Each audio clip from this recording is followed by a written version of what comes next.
श्री शिवाय नमस्तुभ्यम। आप सभी दर्शकों का आपके अपने चैनल धार्मिक कथा और कहानियों में हार्दिक स्वागत है। हमारे हिंदू धर्म में हर दिन किसी न किसी इष्ट देव का पूजन किया जाता है। हमारी पौराणिक ग्रंथों के अनुसार सोमवार को भगवान भोलेनाथ का दिन कहा जाता है। इस दिन भगवान शिव की पूजा करने का प्रावधान है। भगवान शिव को प्रसन्न करने और उनकी कृपा पाने के लिए सोमवार का दिन सबसे उपयुक्त होता है। सोमवार के दिन विधि पूर्वक पूजन अर्चन करने से भगवान भोलेनाथ अपने भक्तों की सभी मनोकामनाएं जल्द ही पूर्ण कर देते हैं। सोमवार का व्रत मुख्य रूप से विवाहित महिलाएं अपने वैवाहिक जीवन को सुखी बनाने के लिए और अविवाहित कन्याएं सुंदर वर पाने के लिए करती हैं। सोमवार का व्रत, जिसका वर्णन शिव पुराण में, स्कंद पुराण में और अन्य पुराणों में भी पाया जाता है। तो चलिए आज हम आपको सोमवार के दिन भगवान भोलेनाथ की सुंदर कथाएं सुनाते हैं।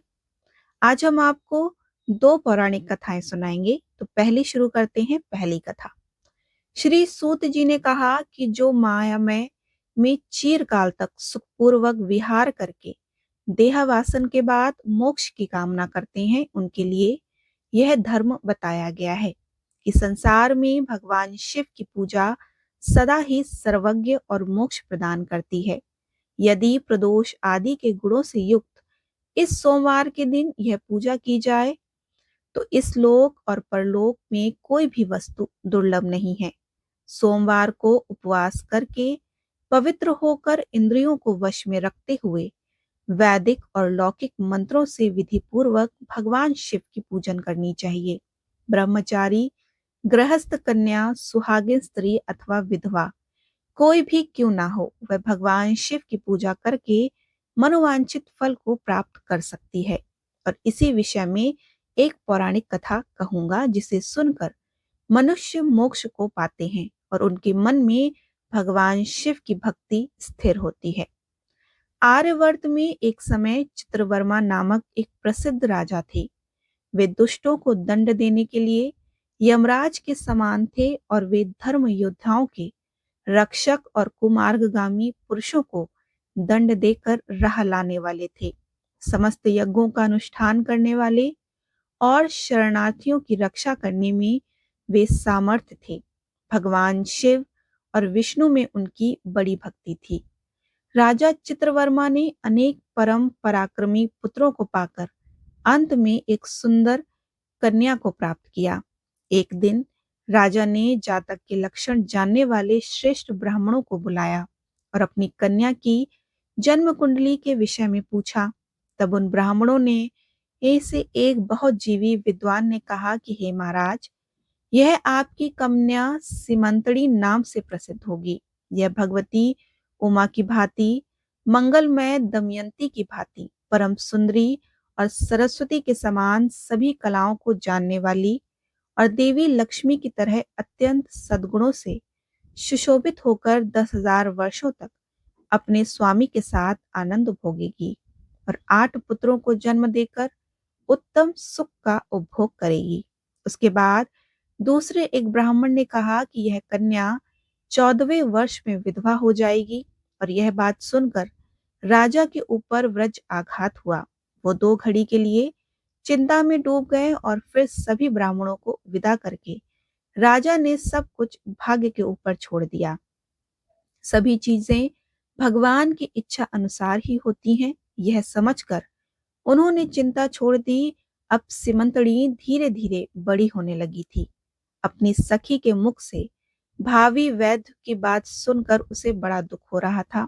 इस चिंता मग्न अवस्था में एक दिन वह याज्ञवल्क्य ऋषि मुनि की पत्नी मैत्री के पास जा पहुंची। उन्हें प्रणाम करते हुए पूछने लगी कि हे माता, मैं आपके चरणों की शरण में आई हूँ। मुझे सौभाग्य बढ़ाने वाले सत्कर्म का उपदेश दीजिए।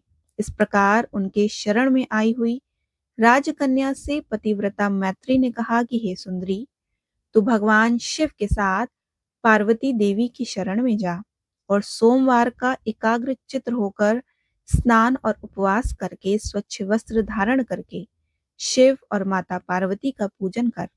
सोमवार के दिन शिव और पार्वती की आराधना करती रहे, इससे तू बड़ी भारी आपत्ति से भी मुक्त हो जाएगी। घोर से घोर और भयंकर महाकलेश भी पढ़कर भी शिव पूजा को मत छोड़ना। उसके प्रभाव से महान भय से तू पार हो जाएगी। इस प्रकार सिमंतड़ी को आश्वासन देकर पतिव्रता मैत्री अपने आश्रम में चली गई। राजकुमारी ने उनके कथन अनुसार भगवान शिव का पूजन आरंभ किया। निषेध देश में नल की पत्नी दमयंती के गर्भ से इंद्रसेन नामक पुत्र हुआ। राजा इंद्रसेन के पुत्र चंद्रागन हुए। नृपश्रेष्ठ चित्रवर्मा ने राजकुमार चंद्रागन को बुलाकर गुरुजनों की आज्ञा से उन्हीं के साथ अपनी पुत्री सिमंतड़ी का विवाह निश्चित कर दिया। बड़े धूमधाम से विवाह प्रसंग संपन्न हुआ। विवाह के बाद चंद्रागन कुछ समय तक ससुराल में ही रहे और एक दिन राजकुमार यमुना के पार जाने के लिए अपने कुछ मित्रों के साथ नाव पर सवार हो गए। भाग्यवश नाव यमुना के भंवर में डूब गई। यमुना के दोनों तटों पर भारी हाहाकार मच गया और इस दुर्घटना को देखने वाले सभी सैनिकों के विलाप से सारा आकाशमंडल गूंज उठा।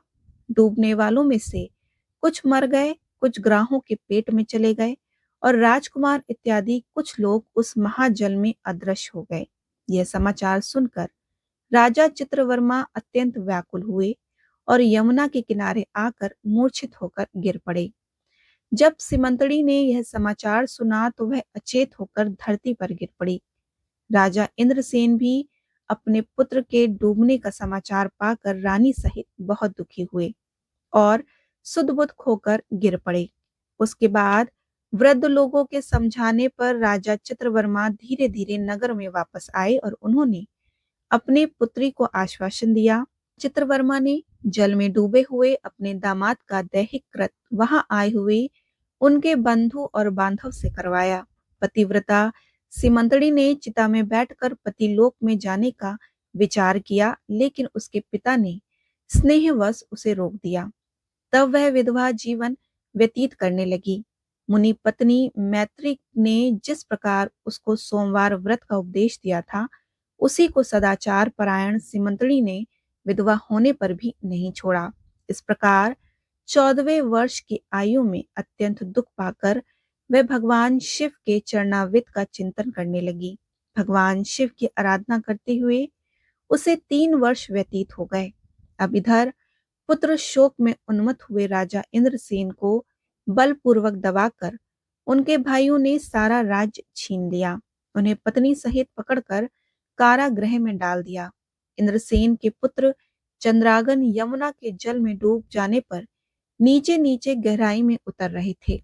अत्यंत नीचे जाने पर उन्होंने नाग वधु को जल क्रीड़ा में मग्न देखा। राजकुमार को देखकर वे सभी भी आश्चर्यचकित हुए। उन्हें पाताल लोक में ले गई और वहां चंद्रागन ने तक्षक नाग के सुंदर अद्भुत रमणीय नगर में प्रवेश किया। इंद्र भवन के समान मनोहर वो एक सुंदर महल था। भगवान सूर्य के समान तेजस्वी तक्षक नाग को सभा भवन में विराजमान देखकर परम बुद्धिमान राजकुमार ने प्रणाम किया और हाथ जोड़कर खड़े हो गए। नागराज ने भी इसी मनोरम राजकुमार को देखकर उन नागिन से पूछा कि यह कौन है और कहां से आए हैं। तो उन्होंने उत्तर दिया कि हमने इसे यमुना के जल में देखा था। इसके कुल और नाम का परिचय न होने के कारण आपके पास ले आई हैं। तब तक्षक ने राजकुमार से पूछा कि तुम किसके पुत्र हो, कौन हो और कहां से आए हो और कौन सा तुम्हारा देश है, यहाँ पर तुम्हारा आगमन कैसा हुआ। तब उस राजकुमार ने कहा कि भूमंडल में निषद नाम से प्रसिद्ध एक देश है।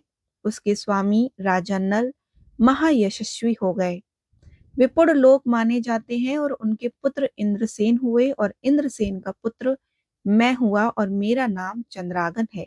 मैं अभी अभी विवाह करके ससुराल में रह रहा था और यमुना जी के जल में विहार कर रहा था और दैव की प्रेरणा से उसी जल में डूब गया। यह नाग पत्नियां मुझे आपके पास ले आईं। जन्मांतर में उपार्जित पुण्य के प्रभाव से यहाँ मैंने आपके चरणामृत का दर्शन किया। आज मैं धन हो गया हूँ। मेरे माता पिता कृतार्थ हो गए, क्योंकि आपने दया करके मेरी ओर देखा और मुझसे वार्तालाप किया। इस प्रकार अत्यंत मनोहर सुंदर वचन सुनकर तक्षत ने कहा कि हे राजकुमार, तुम भय मत करो, धैर्य रखो और बताओ कि संपूर्ण देवताओं में किसकी पूजा करते हो। तब राजकुमार ने कहा कि हे राजन, जो संपूर्ण देवों में महादेव कहे जाते हैं, उनकी भगवान शिव उमापति की मैं पूजा करता हूँ, जो विधाता के भी विधाता और कारण के भी कारण हैं। तेजों में सर्वोत्कृष्ट हैं वे भगवान शिव ही मेरी परम गति हैं, जो अत्यंत निकट होकर भी पाप से दूषित चित्त वाले पुरुषों के लिए बहुत दूर हैं, और जिनके तेज की कोई सीमा नहीं है, मैं उन भगवान शिव की पूजा करता हूँ। राजकुमार की बात सुनकर तक्षत का चित्त प्रसन्न हो गया और उनके हृदय में महादेव जी के प्रति नूतन भक्ति का भाव उदित हो गया। फिर वे इस प्रकार कहने लगे कि हे चंद्रागन, तुम्हारा कल्याण हो।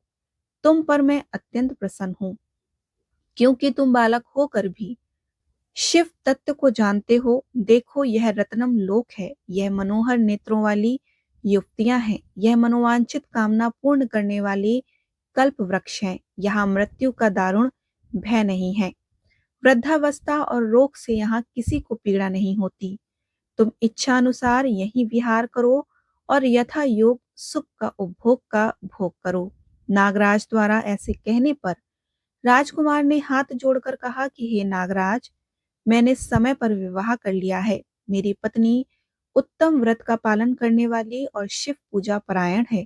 अपने माता पिता का एकलौता पुत्र हूँ, और वे सभी लोग इस समय मुझे मरा हुआ जानकर महान शोक से घिरे हुए होंगे। अतः मुझे किसी भी प्रकार से यहाँ अधिक समय तक नहीं रहना चाहिए। आप कृपा करके मुझे उसी मनुष्य लोक में पुनः पहुंचा दीजिए। ये सुनकर नागराज तक्षत ने कहा कि हे राजकुमार, तुम जब जब मुझे याद करोगे तब तब मैं तुम्हारे सामने प्रकट हो जाऊंगा और तुम्हारी इच्छा अवश्य पूर्ण होगी। ऐसा कहकर उन्होंने राजकुमार को एक सुंदर अश्व भेंट किया, जो इच्छा अनुसार चलने वाला था और अनेक प्रकारों के द्वीपों, समुद्रों और लोकों में उसकी हद गति थी। इसके उपरांत उन्हें रत्नम आभूषण, दिव्य वस्त्र और दिव्य अलंकार भेंट किए, और उनकी सहायता के लिए व्यवस्था करने के बाद तक्षत ने बड़े प्रेम पूर्वक उन्हें विदा किया, और चंद्रागन उस घोड़े पर सवार होकर निकल पड़े। थोड़ी ही देर में वे यमुना के जल से बाहर आकर उस दिव्य अश्व पर आरोही हुए और नदी के रमणीय तट पर विहार करने लगे। उसी समय राजकुमार ने अपनी पत्नी को देखा। राजकुमार को देखकर सिमंतड़ी की दृष्टि उन्हीं की ओर स्थिर हो गई। मुग्ध होकर वे वहीं खड़ी रहीं। अब राजकुमार ने भी उसे देखा और उसके मन ही मन में विचार किया कि इसे मैंने कहीं देखा है, किंतु उसे पहचान नहीं पाया। वह उसी की पत्नी है, क्योंकि सिमंतड़ी अपने पति को मरा हुआ समझकर विधवा का जीवन व्यतीत कर रही थी, और इस शोक के कारण वह अस्वस्थ और दुर्लभ भी हो गई थी। इसलिए राजकुमार ने उसे बुलाया और समीप बिठाकर पूछा कि तुम कौन हो, किसकी पत्नी हो और किसकी कन्या हो। सिमंतड़ी भी लज्जावश स्वयं कुछ बोल नहीं पाई। तब उसकी सखियों ने सारी बात बताई कि वह राजा चित्रवर्मा की पुत्री है, और उसके पति चंद्रागन भी दुर्भाग्यवश यमुना में डूबने से मृत्यु हो गई, और उसके शोक के कारण ही उसकी ऐसी दुर्दशा हुई है। इतना दुख होते हुए भी उसने अपने सोमवार का व्रत नहीं छोड़ा, और उसके व्रत के कारण ही यह स्नान करने के लिए यहाँ आई है। इतना सब होने पर भी वह निर्मल और शुद्ध हृदय से प्रत्येक सोमवार को भक्ति पूर्वक माता पार्वती सहित महादेव जी की पूजा आराधना करती है। और इतना ही नहीं, उसके ससुराल में भी महाराज और उनकी पत्नी को उनके ही भाइयों ने कारावास में डाल दिया। यह सब सुनकर राजकुमार भी व्याकुल हो गया और अपनी पत्नी और माता पिता की दुर्दशा सुनकर विचलित होने लगा। अब सिमंतड़ी ने राजकुमार को उनके हाव भाव, अंग, चिन्ह, स्वर आदि लक्षणों से पहचान लिया, किंतु उसे लगा कि यह भ्रम है, मेरे पति तो यमुना में डूबकर मर चुके हैं। तो अपना भ्रम दूर करने के लिए उसने राजकुमार को पूछा कि आप कौन हैं? आप मुझे स्वजन की भांति प्रतीत होते हैं। इतना कहकर राजकुमारी की आंखों में आंसुओं की धारा बहने लगी। वह फूट फूट कर रोने लगी और मूर्छित होकर पृथ्वी पर गिर पड़ी। अपनी पत्नी को शोक में डूबे हुए देखकर राजकुमार भी शोक में व्याकुल होकर थोड़ी देर चुपचाप बैठ गए और अपनी पत्नी को निहारते रहे। थोड़ी देर बाद राजकुमारी को भी होश आया और मन ही मन सोचने लगी कि आखिर यह कैसे हो सकता है। अवश्य ही यही मेरे पति हैं, क्योंकि मेरा हृदय प्रेम से अधीर होकर इन्हीं के अनुरक्त हुआ है। परंतु क्या मुझे अभागिन को मेरे पति वापस मिल सकते हैं? यह भ्रम तो नहीं है? क्या फिर उस मुनि पत्नी मैत्री ने मुझे जो कहा था कि कोई भी परिस्थिति हो सोमवार का व्रत का पालन करना, और यह उसका तो फल नहीं है? एक श्रेष्ठ ब्राह्मण ने मेरा 10,000 वर्षों का सौभाग्य बताया, उसका वचन अवश्य ही सत्य होगा। तो ये अब ईश्वर ही जाने, और वैसे भी माता पार्वती और भोलेनाथ अगर प्रसन्न हो जाएं तो देहधारियों के लिए कौन सी वस्तु दुर्लभ हो सकती है। इस प्रकार अनेक विचार करते हुए सिमंतड़ी ने अपने पति को पहचान लिया। अब राजकुमार ने अपनी पत्नी सिमंतड़ी को आश्वासन देते हुए कहा कि हे भद्रे, मैं सभी को यह समाचार बताने के लिए जा रहा हूँ और मेरे माता पिता का राज्य भी वापस लेकर शीघ्र ही लौट आऊंगा। इतना कहकर राजकुमार घोड़े पे सवार होकर नाग कुमारों के साथ अपनी नगर की ओर निकल पड़े। वहां जाकर नाग कुमारों की सहायता से राजकुमार ने अपना राज्य वापस ले लिया, अपने माता पिता को भी कारावास से मुक्त कराया और अपने पुत्र को जीवित देखकर राजा इंद्रसेन आनंद में डूब गए और राजकुमार को हृदय से लगा लिया। अश्रु वर्षा करते हुए चंद्रांगन ने भी माता पिता के चरणों को प्रणाम किया और राजकुमार को जीवित देख सभी अत्यंत प्रसन्न हो गए। राजकुमार ने भी अपना सारा वृतांत पिता को सुनाया और नागराज तक्षक से भी मित्रता होने की भी बात बताई। यह सुनकर इंद्रसेन हर्ष से विवल हो गए और मन ही मन सोचने लगे कि मेरी पुत्र वधू ने भगवान शिव जी की आराधना करके इस अनुपम सौभाग्य का उदय किया है। अब यह समाचार महाराज चित्रवर्मा को देने के लिए राजा इंद्रसेन ने दूतों को भेजा। यह समाचार सुनकर चित्रवर्मा आनंद से भाव विभोर हो गए। अपनी पुत्री को बुलाकर उसके वैद्यों के सभी चिन्हों का परित्याग करवाया, अनेक आभूषणों से सुसज्जित करवाया। चित्रवर्मा ने नगर उत्सव का आयोजन किया। सभी की उपस्थिति में राजकुमारी सिमंतणी के सदाचार की प्रशंसा की। राजकुमार चंद्रांगन पुत्री को खुशी खुशी विदा किया और चंद्रांगन ने भी नागराज तक्षक से मिले हुए रत्न आदि आभूषणों से अपनी पत्नी को अलंकृत किया। तो इस प्रकार सिमंतड़ी के सोमवार के व्रत और भगवान शिव जी की श्रद्धा पूर्वक की हुई आराधना से उसे अपना पति वापस मिला। राजकुमार भी अपनी पत्नी को लेकर अपने राज्य वापस आ गए और राजा इंद्रसेन ने भी राजगद्दी सौंपकर भगवान शिव की आराधना के लिए योगी पुरुषों को उपलब्ध होने वाली उत्तम गति को प्राप्त किया। राजकुमार अपनी धर्म पत्नी सिमंतड़ी के साथ 10,000 वर्षों तक सुखमय जीवन व्यतीत किया और 8 पुत्रों तथा एक कन्या को जन्म दिया। सिमंतड़ी ने भी प्रतिदिन भगवान महेश्वर की पूजा करती रही और अपने स्वामी के साथ सुखपूर्वक रहने लगी। अपने सोमवार व्रत के प्रभाव से अपना खोया हुआ सौभाग्य पुनः प्राप्त किया। बोलिए उमापति शंकर भगवान की जय। आइए अब हम आपको सोमवार व्रत की दूसरी पौराणिक कथा सुनाते हैं। दिन काल की बात है, एक गांव में एक साहूकार रहता था। साहूकार धनी था, उसके पास अथाह धन दौलत थी, लेकिन उसके कोई संतान नहीं थी। साहूकार अपने वंश को लेकर सदैव चिंतित रहता था। साहूकार भगवान शिव को प्रसन्न करने के लिए सोमवार को व्रत रखता था और व्रत के दौरान ही वह विधि पूर्वक शिव पार्वती की पूजा और शाम को शिवलिंग पर दीपक जलाता था। साहूकार की पूजा अर्चना को देखकर एक दिन माता पार्वती ने भगवान शिव से कहा कि हे प्रभु, ये साहूकार आपका परम भक्त है, प्रति सोमवार को विधि विधान से आपकी पूजा करता है, मुझे लगता है कि आपको उसकी मनोकामना पूर्ण करनी चाहिए। शिव जी ने पार्वती की बात सुनकर कहा कि हे गौरी, ये संसार एक कर्म क्षेत्र है। जैसे एक किसान अपने खेत में बीज बोता है तो कुछ वक्त बाद उसे पेड़ मिलता है, उसी तरह इस संसार में आदमी जैसा कर्म करता है उसको वैसा ही फल मिलता है। लेकिन माता पार्वती ने भोले भंडारी से दोबारा आग्रह किया कि हे नाथ, फिर भी आप इसकी मनोकामना को पूर्ण कर दीजिए। यह आपका परम भक्त है। अगर आप अपने भक्तों की इच्छा को पूर्ण नहीं करेंगे तो आपकी पूजा आराधना कौन करेगा और क्यों करेगा? माता पार्वती ने इतना आग्रह करने पर शिव जी ने कहा कि यह धनवान साहूकार है और इसके कोई पुत्र नहीं है, इसलिए यह सदैव ही चिंतित रहता है। हालांकि इसके भाग्य में किसी संतान का योग नहीं है, परंतु आपके आग्रह करने पर मैं इसे पुत्र की प्राप्ति का वरदान देता हूँ। लेकिन इसका पुत्र केवल 12 साल तक ही जीवित रहेगा। मैं इससे ज्यादा और कुछ नहीं कर सकता हूँ। एक रात्रि शिव जी ने साहूकार को स्वप्न दिया और बताया कि उसको जल्द ही पुत्र रत्न की प्राप्ति होगी, लेकिन उसका पुत्र केवल दीर्घायु नहीं बल्कि 12 वर्ष तक ही जीवित रह पाएगा। यह बात सुनकर साहूकार ना तो प्रसन्न हुआ ना ही ज्यादा दुखी हुआ। साहूकार ने अपने पुत्र प्राप्ति के बाद भी पूजा अर्चना जारी रखी।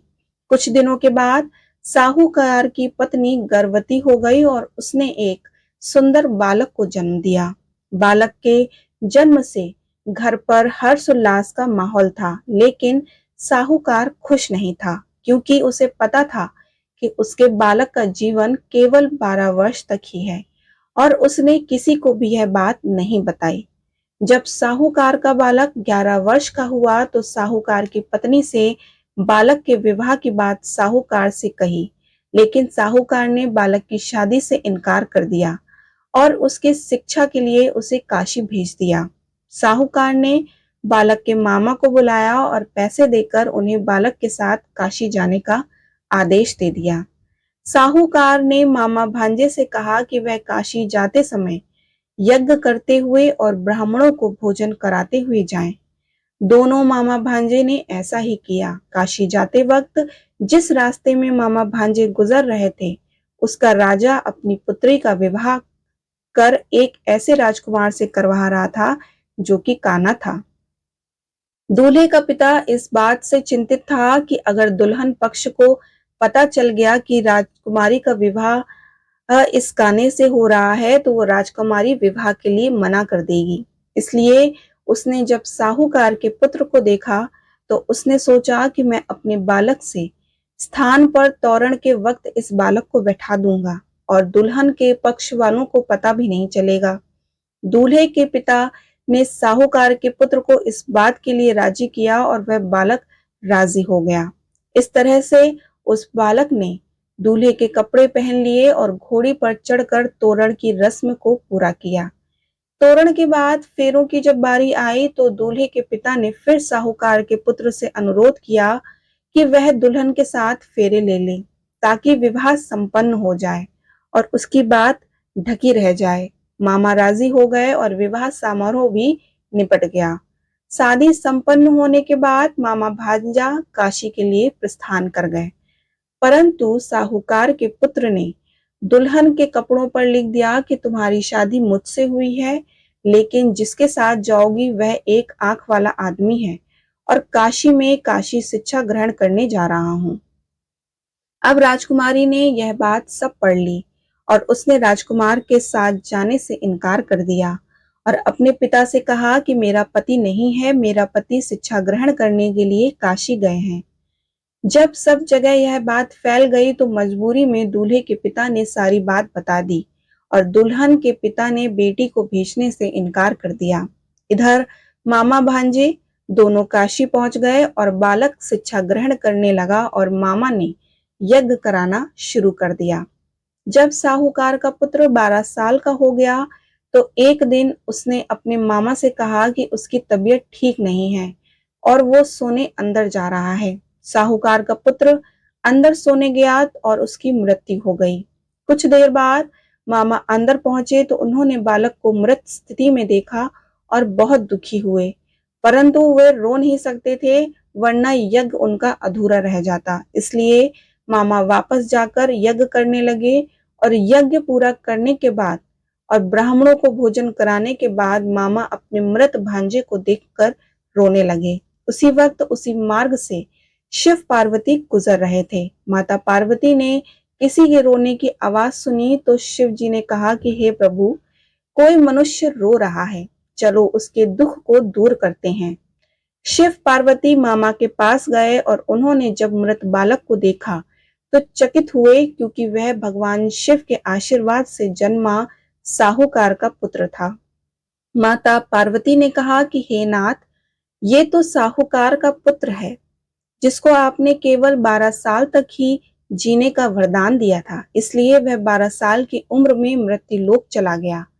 पार्वती ने मृत बालक को देखा तो दया आ गई और शिव जी से कहा कि हे प्रभु, आप इस बार इस बालक को जीवन दान दे दीजिए, वरना इसके माता पिता जीते जी मर जाएंगे। माता पार्वती के कई बार आग्रह करने पर शिव जी ने उनकी बात मान ली और उसे जीवन दान दे दिया।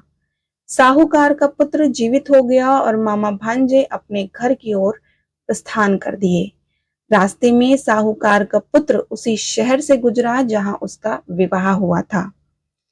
दुल्हन के पिता ने बालक को पहचान लिया और मामा भांजे को लेकर महल आ गए। दुल्हन के पिता ने एक समारोह किया और अपनी पुत्री को साहूकार के पुत्र के साथ भेज दिया।